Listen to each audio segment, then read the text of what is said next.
الشيطان الرجيم بسم الله الرحمن الرحيم قل إن كنتم تحبون الله فاتبعوني يحببكم الله ويغفر لكم ذنوبكم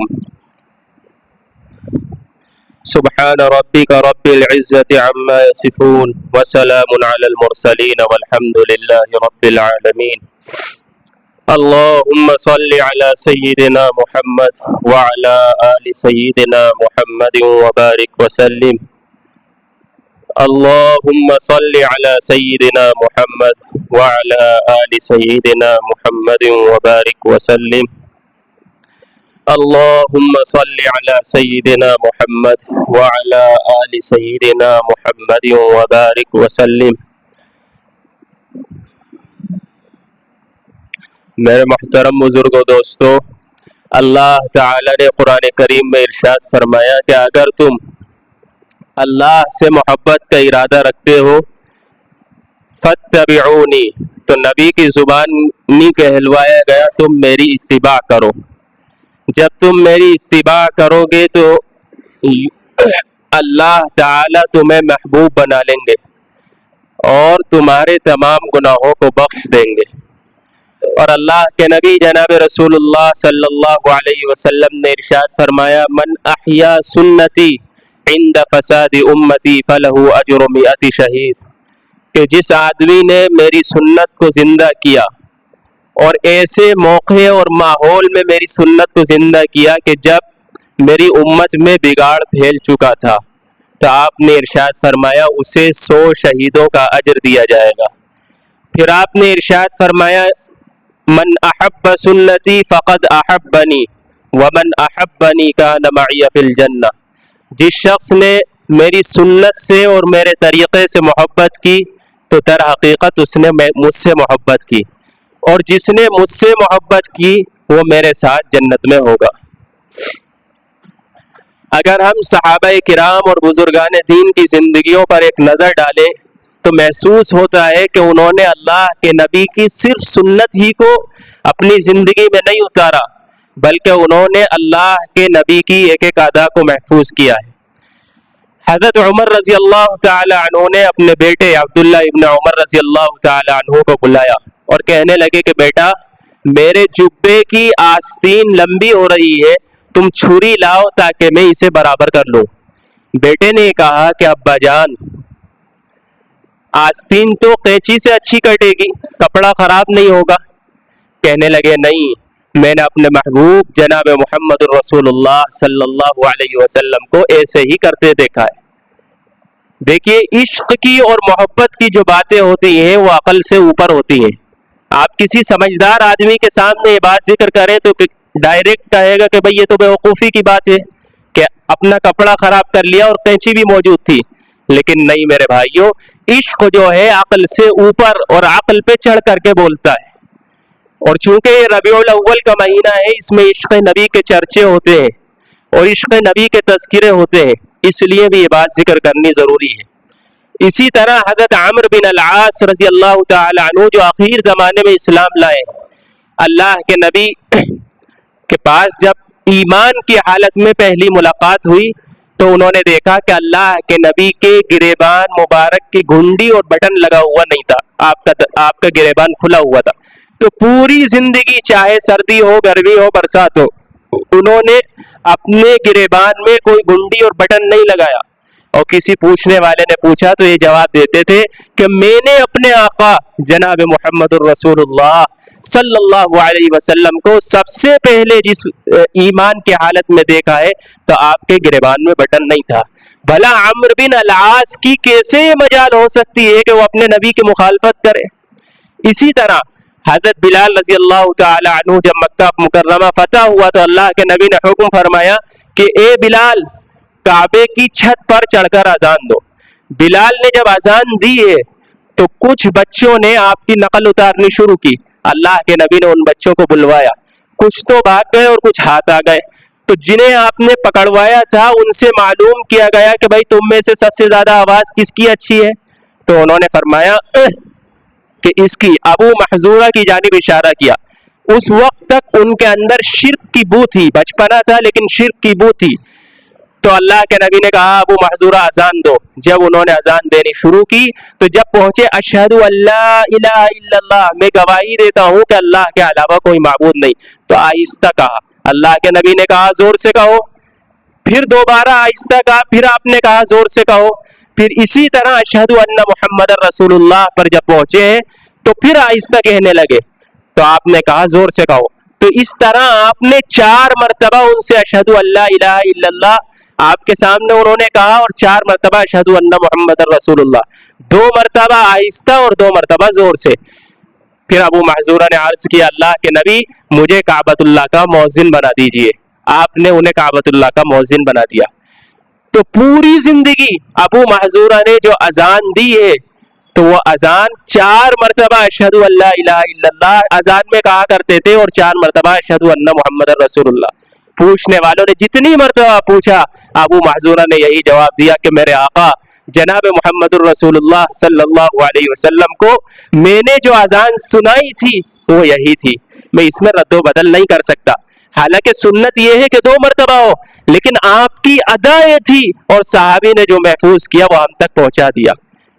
اسی طرح میرے بھائیوں امام مالک رضی اللہ رحمت اللہ علیہ کے بارے میں آتا ہے کہ امام مالک نے آپ حدیث پاک کا درس دے رہے اور بچھو نے آپ کے 17 مرتبہ کاٹا اور آپ ٹس سے مس نہیں ہوئے بلکہ چہرے کا رنگ بدلتا رہا. حالانکہ بچھو اگر ڈنک مار دے تو آدمی تلملا اٹھتا ہے. تو شاگرد نے جب بات کو دیکھا تو کہا کہ حضرت آپ بچھو کو ہٹا دیتے, آپ بچھو کو بھگا دیتے. کہنے لگے مالک کی غیرت نے یہ گوارا نہ کیا کہ مالک حضور اکرم صلی اللہ علیہ وسلم کی حدیث سنا رہا ہو اور آپ علیہ الصلوۃ والسلام کی حدیث پڑھانے کے دوران مالک ادھر ادھر کھجائے یا ادھر ادھر ہاتھ چلائے. مالک کی غیرت گوارا نہیں کرتی. اور امام مالک کے بارے میں یہی آتا ہے کہ کبھی مدینہ منورہ میں آپ گھوڑے کی پیٹھ پر سوار نہیں ہوئے. کہتے تھے کہ جس زمین میں کی اللہ کے نبی سے نسبت ہو گئی, جو آپ کا دیار بن گیا, مالک کوئی کیسے مجال ہو سکتی ہے کہ مالک کے گھوڑے کا کھور اس مٹی کو رون دے. اور ان کے بارے میں آتا ہے کہ زندگی میں صرف ایک حج کیا, اور ایک حج صرف اس لیے کیا ہے, وہ بھی ایک حج کہ حج فرض ہے. ایک مرتبہ آدمی پر حج کرنا اگر مال و دولت اسباب ہو تو فرض ہے. اس کے بعد مدینہ منورہ چھوڑ کر کے بالکل نہیں گئے. یہی وجہ ہے کہ امام مالک علیہ الرحمہ کو ہر دن ہر رات اللہ کے نبی جناب رسول اللہ صلی اللہ علیہ وسلم کی زیارت ہوتی ہے. میرے بھائیوں 2 وجہ سے باتیں ذکر کی گئیں. ایک تو ربیع الاول کا مہینہ ہے, ہم عشق نبی کے چرچے کرتے ہیں, اللہ کرے کہ وہ عشق ہمارے اور آپ کے دلوں میں اتر جائے. دوسرے ٹرینڈ چل رہا ہے سوشل میڈیا پر آئی لو محمد.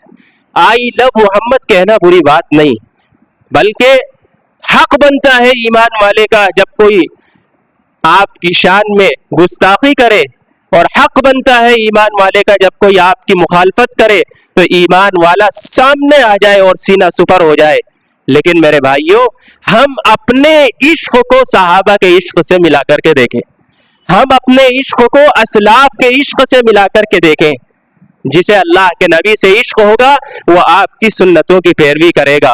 کیا ایسا تو نہیں کہ میں سوشل میڈیا پر آئی لو محمد لکھ رہا ہوں اور میرے اسٹیٹسوں پر اور میری ویڈیوز میں اور میری پوسٹوں میں آئی لو محمد ہے, لیکن دل کی روح اس سے خالی ہے, سینے میں محبت کا کوئی نام و نشان موجود نہیں ہے.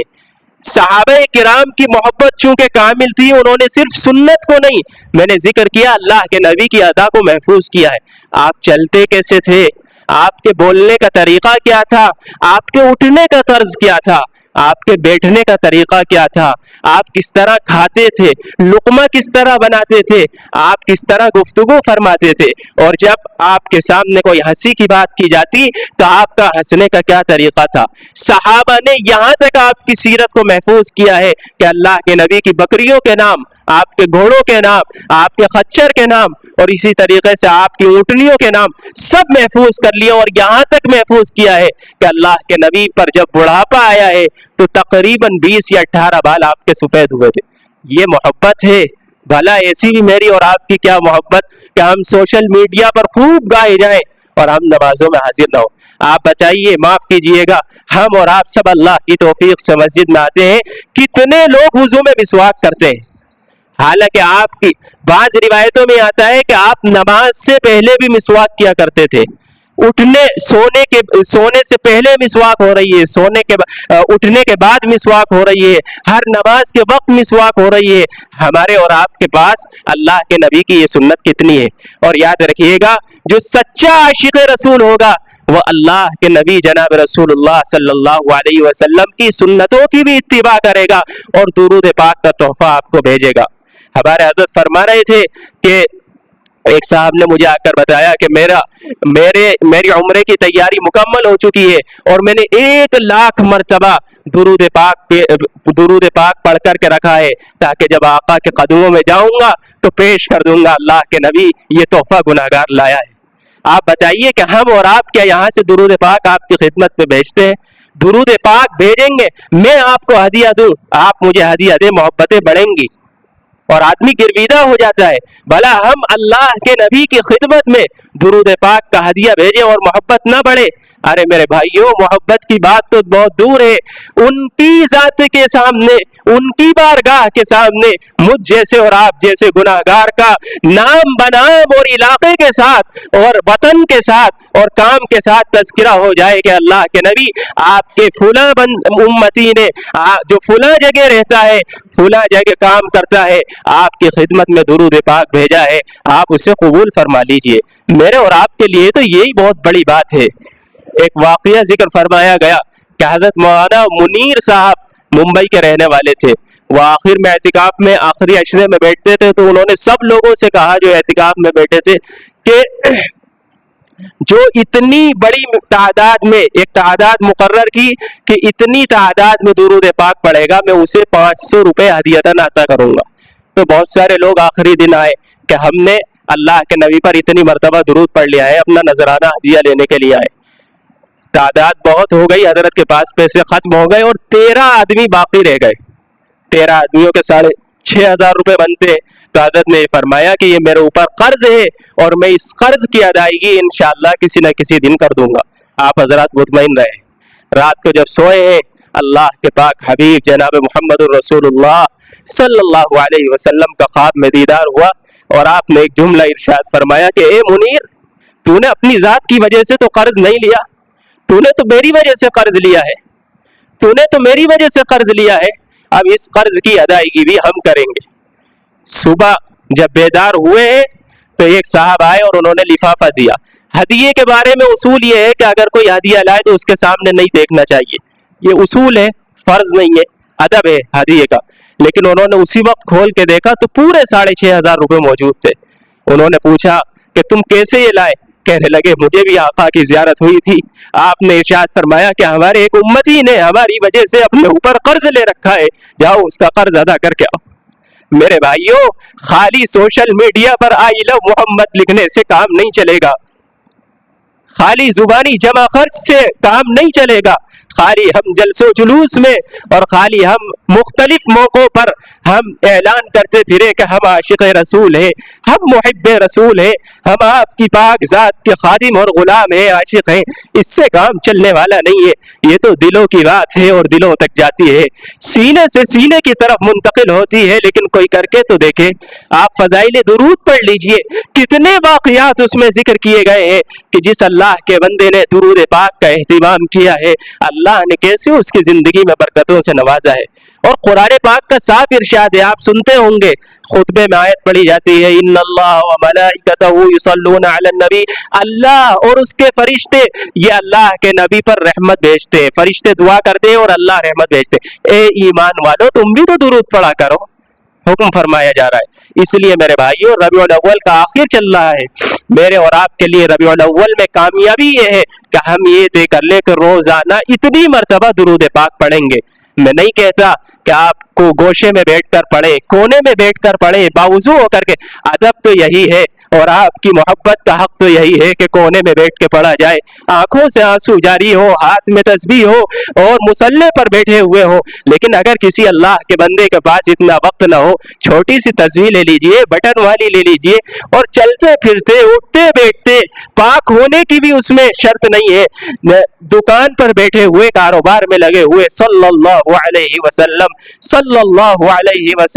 صلی اللہ علیہ وسلم جب پڑھیں گے اور آپ کی سنتوں کو اپنائیں گے تو اللہ کی ذات سے امید ہے کہ ہمارے دل میں عشق حقیقی پیدا ہوگا. اللہ تبارک و تعالی ہمیں سچا عشق نبی عطا فرمائے. وآخر دعوانا